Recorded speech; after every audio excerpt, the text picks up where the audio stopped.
안녕하세요. 황금아리 금동입니다.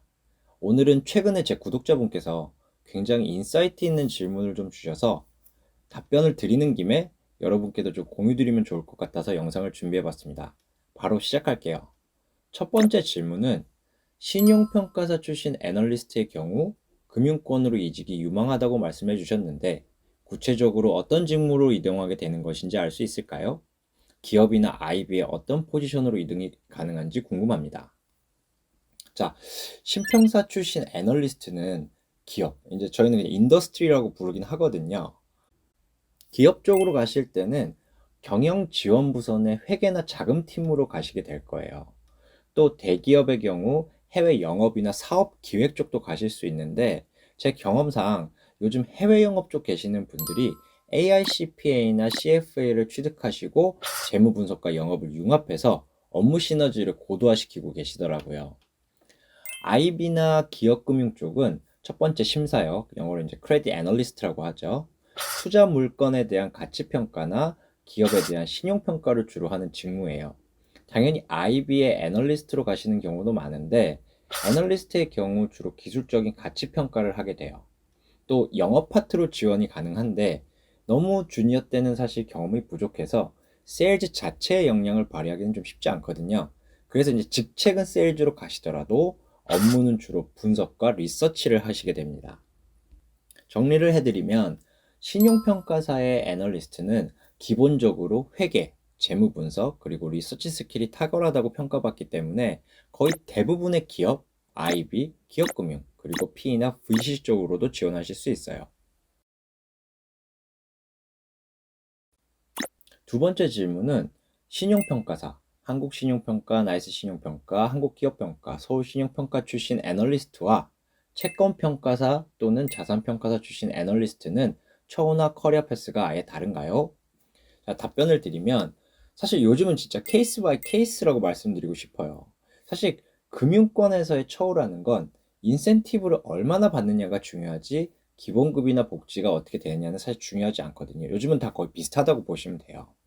단순히 순위를 매기자면 자선평가사가 처우가 가장 좋고 채권평가사가 2등, 오히려 신용평가사가 3등이라고 말씀드리고 싶어요.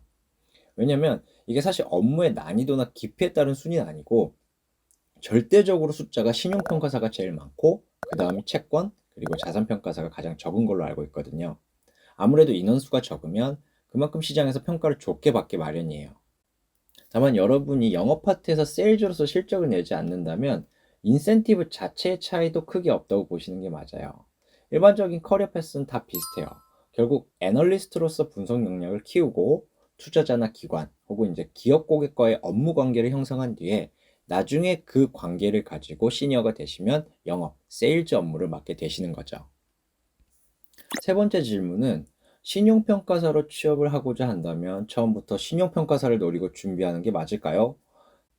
채용 공고를 보고 있는데 신용평가사는 포지션이 열린 곳이 많이 보이지가 않고 채권평가사나 자산평가사 같은 경우에는 신입을 채용하는 것 같아서 후자로 진입했다가 신용평가사로 이직하는 것이 가능한지 궁금합니다.